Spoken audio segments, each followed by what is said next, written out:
I know you mentioned that these women are getting paid for this, but you didn't just say getting paid. You said they're being exploited for their eggs. So what do you mean by that? Hi, welcome to another episode of Surrogacy Experts React. Today I am going to be watching the video from a podcast. So this podcast is the Ali Beth Stuckey, if I'm pronouncing that correct. And she has an episode called Egg Donation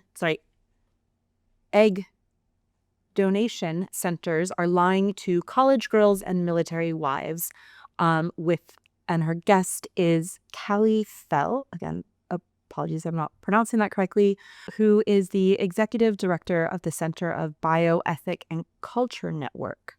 So I've never listened to Ali Beth Stuckey, her podcast, nor have I heard of or listened to Callie Fell. So it'll be interesting to see what they say. So watch along with me, guys.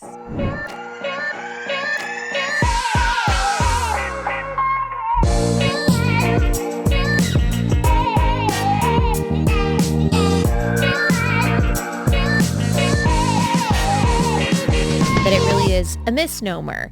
And I know you mentioned that these women are getting paid for this, but you didn't just say getting paid. You said they're being exploited for their eggs. So what do you mean by that? Yeah, so I think you have to start with thinking about what kinds of women are targeted to become egg sellers, right? Egg sellers is just because you're getting compensated for helping people start a family. Egg sellers. I mean, sounds like you're standing on the streets, like hawking me, like, buy my eggs, buy my eggs. Like, no, they're doing something amazing for people. Egg sellers is so demeaning.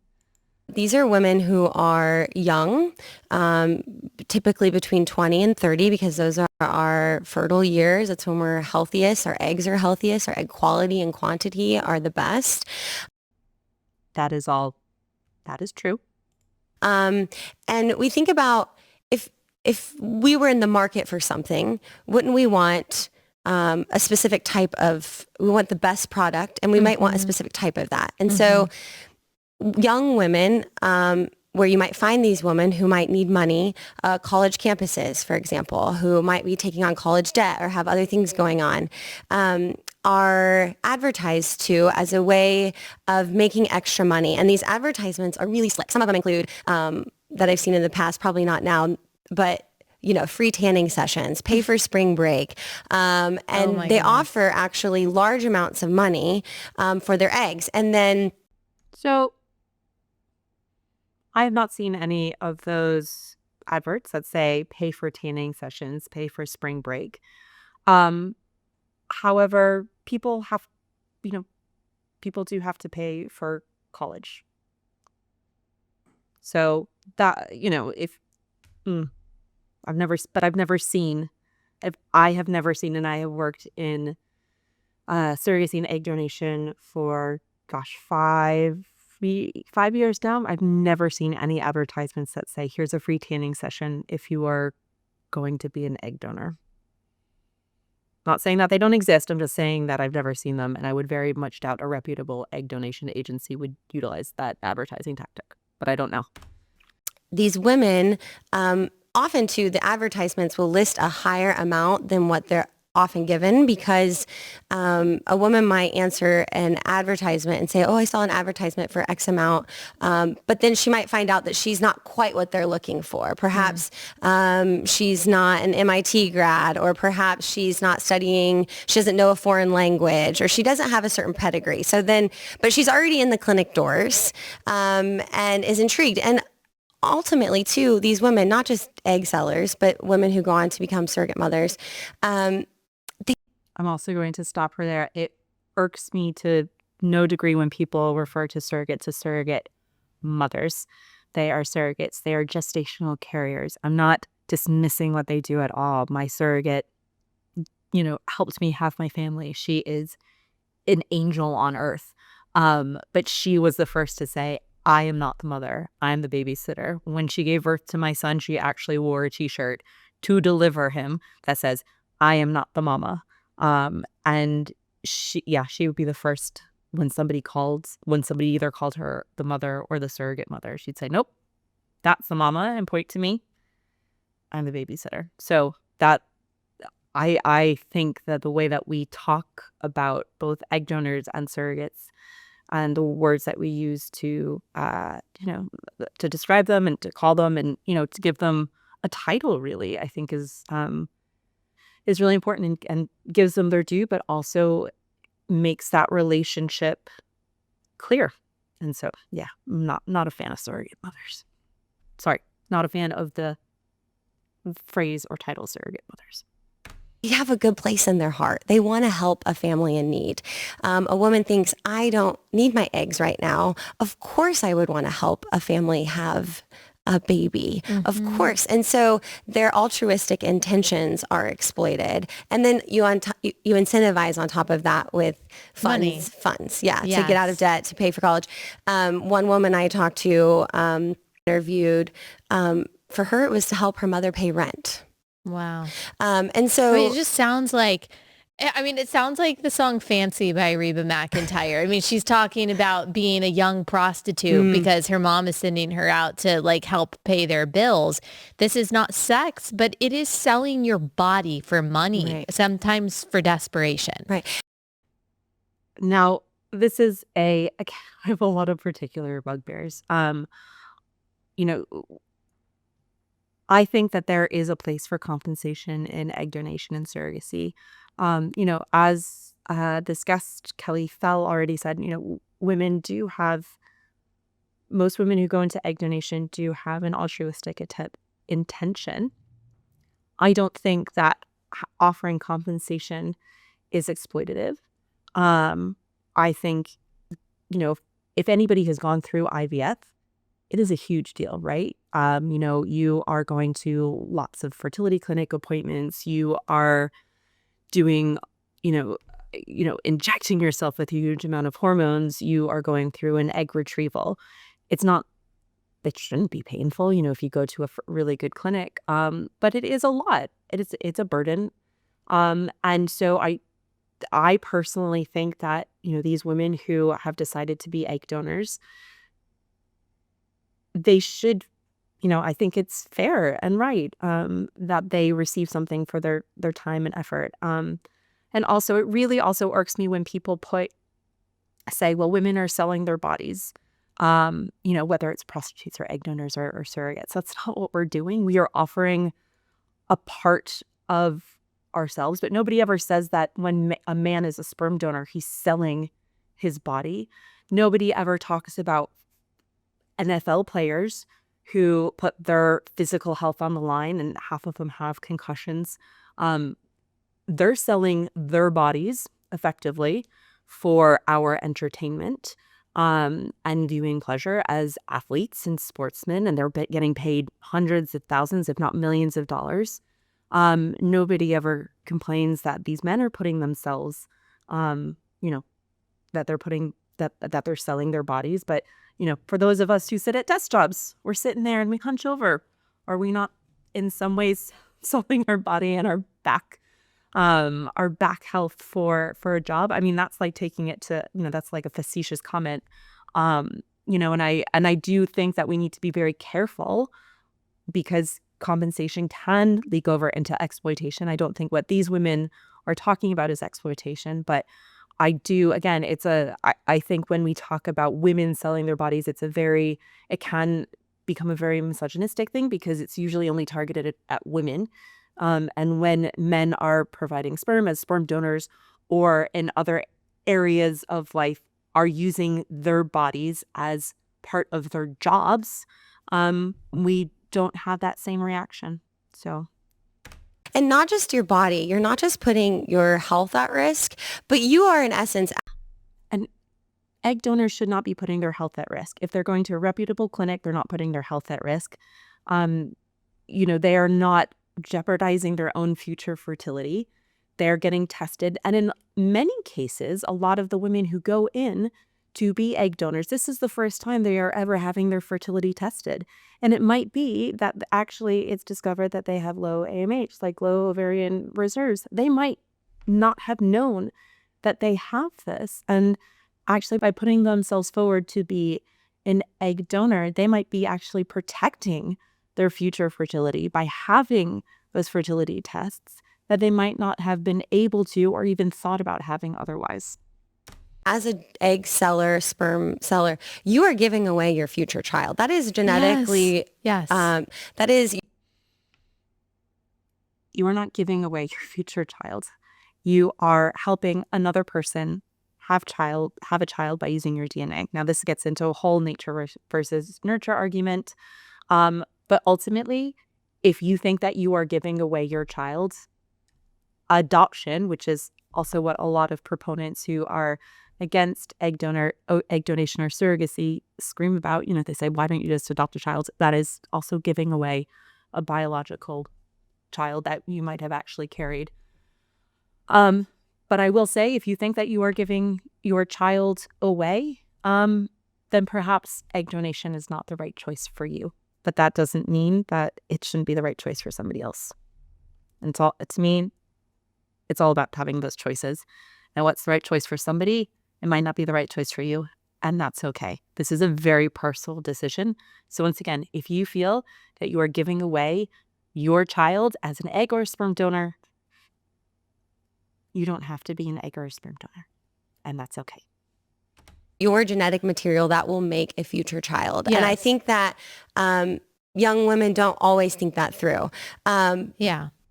Now, this is a valid point. I will give her that. And here in the UK, so I'm in our Birmingham studios watching this. And in the UK, anybody who's going through egg donation has to have implications counseling. Now, in the US, this is also a requirement, and whether or not, it should be followed. But implication counseling means that they have to go see a therapist who is specifically trained in third party and an egg donation, and ensure that they kind of have that conversation and know what they are getting into and talk about the potential ramifications, both in terms of their future family, in terms of their mental health. And all recipient parents, parents who are receiving the eggs, should also be receiving this as well. And again, it's mandated, I believe, in all states that recipient parents have to have this. Certainly, if you're going through surrogacy, you have to have a psychological evaluation. And part of that is part of what is discussed is how to talk about the biological and kind of genetic makeup of your future family. So I agree, the future implications are something that's really important. And again, if you are a 20-year-old college student who is just doing this on a whim, who thinks, oh, this might be a good way to help somebody else and make some money, and you might not have thought through those future implications. That's why it's so important to have those mandates, to speak to a professional, to speak to a therapist who will be able to help you kind of walk through those. And this is not, nobody also signs up to be an egg donor and then donates their eggs the next day. It is usually a lengthy process. So most people have a lot of time once they've made that decision to really consider, over the kind of coming months or years sometimes, you might decide to be an egg donor and actually there's not a recipient family who you're the right fit for a couple of years. So you have time to think about this and really sit with your decision. It's very rarely do you decide to be an egg donor and then even within a month or something like that, will you actually move forward into an egg donation. They just think, well, this is my egg. It's not my child, but it will be your child. I Right. know people, and I'm sure this person did it from a good place because she was just like a sweet, normal girl. I don't think she was in a desperate situation, but she was very proud and would say on social media how many eggs she's sold, or she would say donated, and how many people have been able to start families because of what she did. And all the comments were applauding her. Wow, this is so amazing. You're giving this gift. Well, yes, you are. And it is amazing because you are willing to give up your own child to someone else, and you have no idea how that child will be raised. I mean, they're just So just on that point, in the US, there are different levels of donation. So there can be closed donation. There can be semi-open, and there's slightly, closed is basically anonymous. So you and the egg donor don't know anything. There's kind of separate contracts.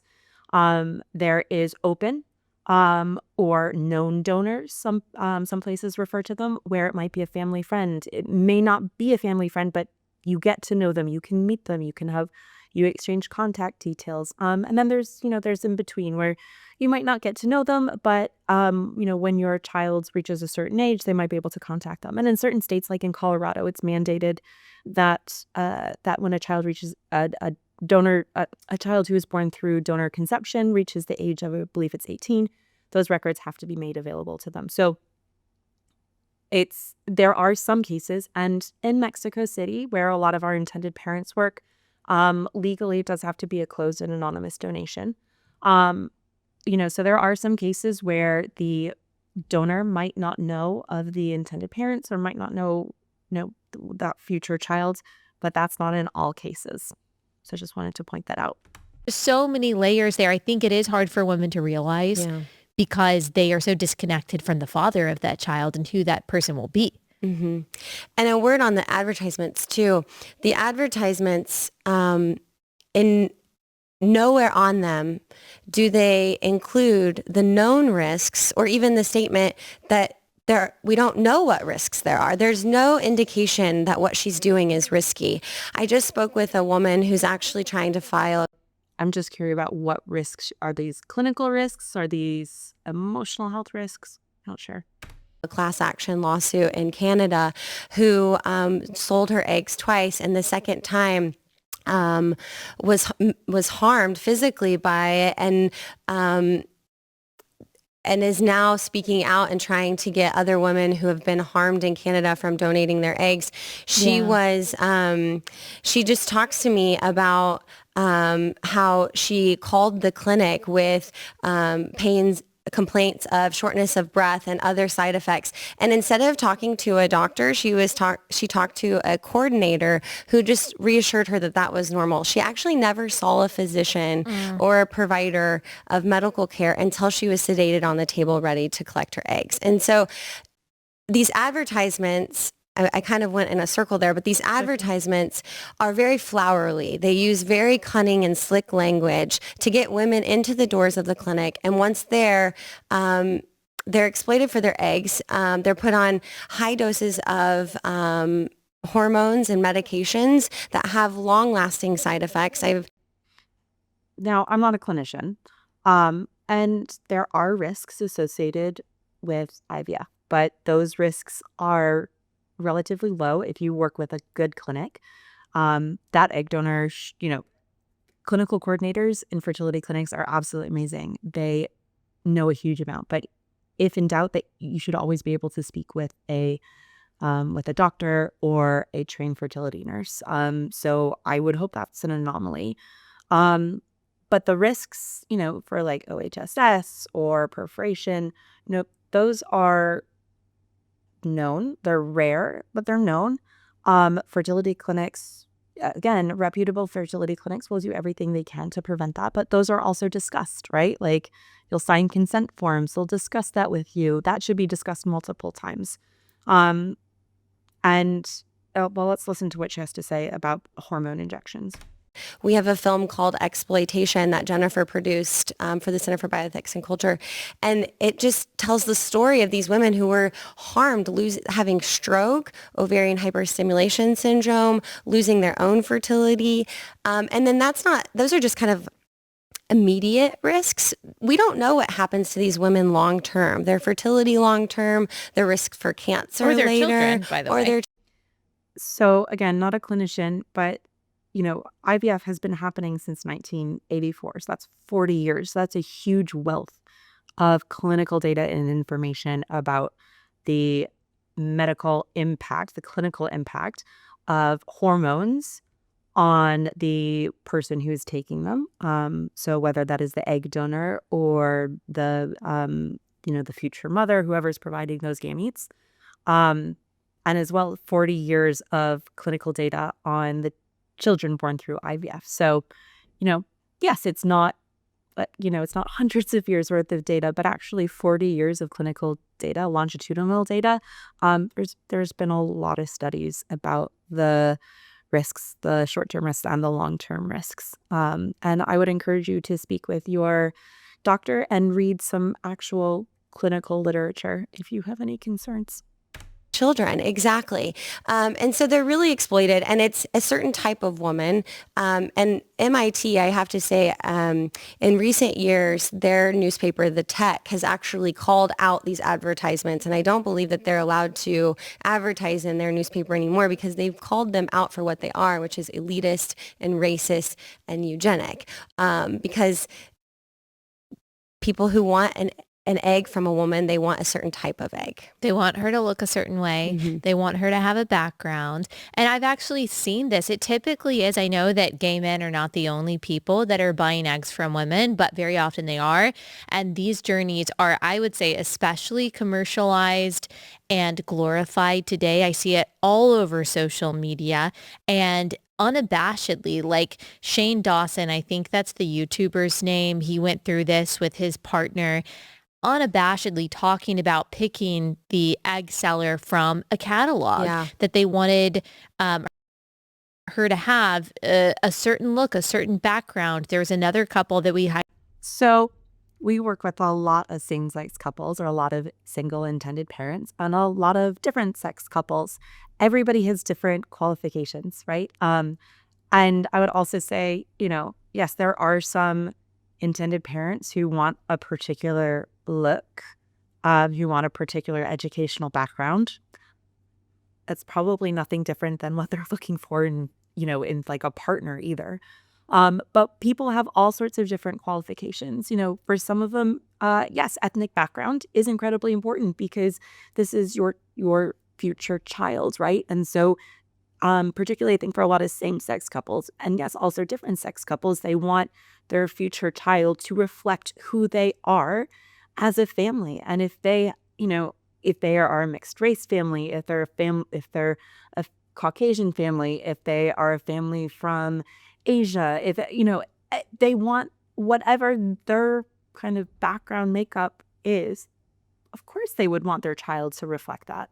And I was actually speaking with same-sex intended parents the other day, and they said, this is a really awkward conversation for us to have because we're not used to have it. We don't like having a conversation about race, but they were a mixed race family, and they said, look, ultimately, we love each other and we love our future child already, but we are a family with two dads, and our child is already in some cases going to be different enough having two dads, and so we want our child to reflect who we are as a family as much as possible, and not have them feel any different because of what color their skin is, or their eyes are, or their hair is. And I think that's completely understandable.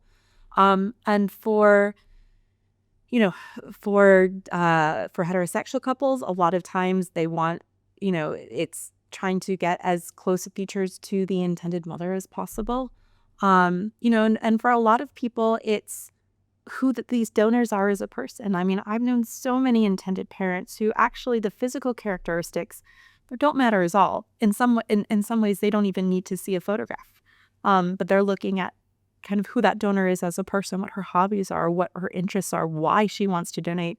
They, for them, is this donor a good person? And do I think she has, they love the fact that she's an artist, or she's a musician, or she's something like that. So it's not always physical. I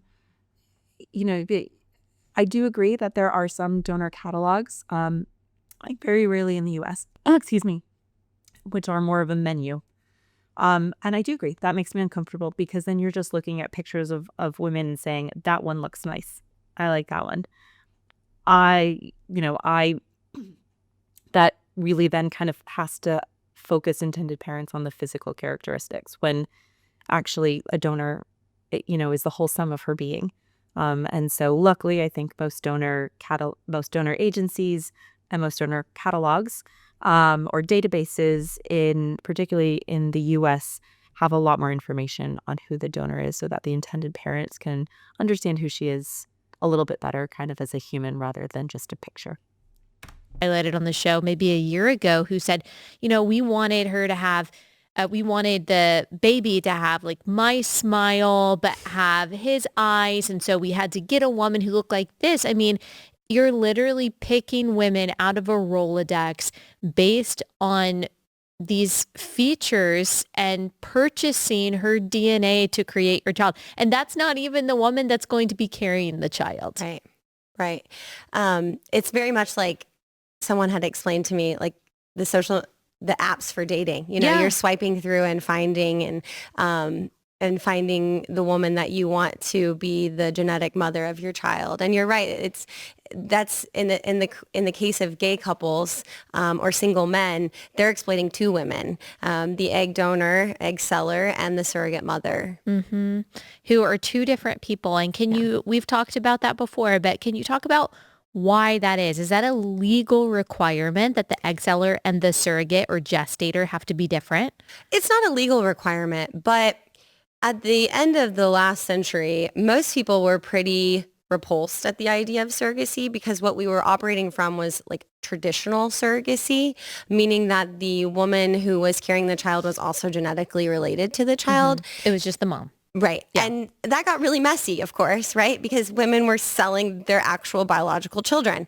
And so I think it was a strategic move to help disassociate this process. And so to make it a little less messy, it's still fraught with bioethical concerns and is immoral. But now we have an egg seller who is a genetic mother to the child. And then we have the surrogate mother who, of course, is the birth mother to the child. And therefore, neither can really lay claim to the fact that they're the mother. Exactly. It's an intentional separation. Mm-hmm. I kind of agree with her. I think it is a very intentional separation to try and make it less messy. I don't agree with her that it's unethical. It doesn't have to be exploitative, and nor should it be exploitative. Again, it comes down to working with good agencies, good clinics, making sure that everybody is doing this with intention, and from a good place in their heart. But I do agree that traditional surrogacy may have its place, but in a lot of MSJ doesn't do traditional surrogacy. And actually, I do agree that it's very intentional separation. Yeah. Oh gosh, that was actually I could have paused that so many more times because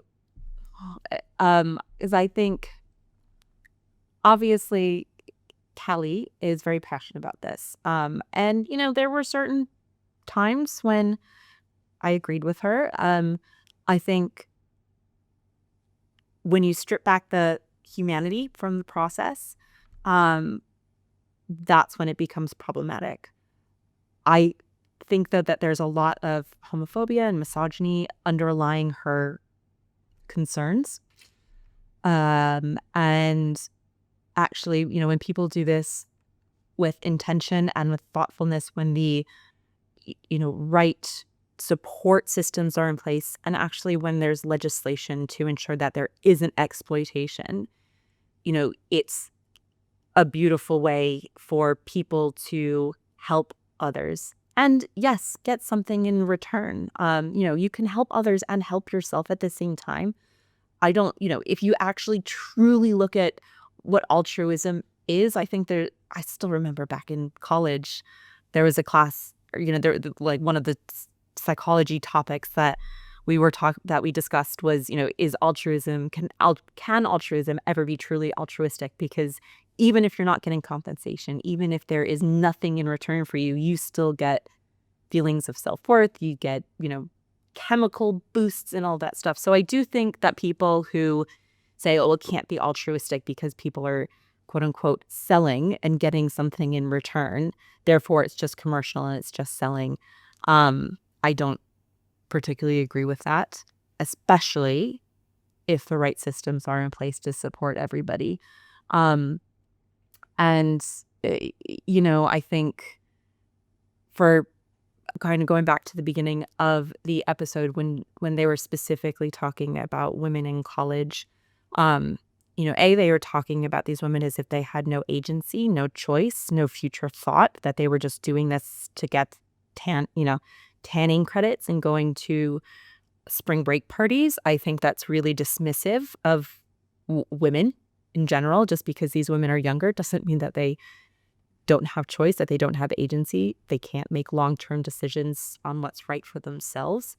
And I think that there is a way for discussion, particularly among women in their early 20s, to talk about fertility. And, again, I think that a lot of these women who are going through and potentially putting themselves forward as egg donors, are learning a lot about themselves, a lot about their emotional state, and a lot about their future fertility in the process. So, they had, I guess, in theory, some points that I could vaguely agree with, but overall, I think the lens through which they look at and consider egg donation and surrogacy is certainly not one which I particularly agree with. However, we would love, this to hear your thoughts. This is an open discussion forum. So if you do have thoughts, please feel free to comment below. Please keep it kind. We're not here to argue, but we're interested in hearing what you think. So yeah, thank you for watching. Again, please feel free to like, subscribe, share, click the little notification bell if you found this interesting and would like to watch any of our future videos.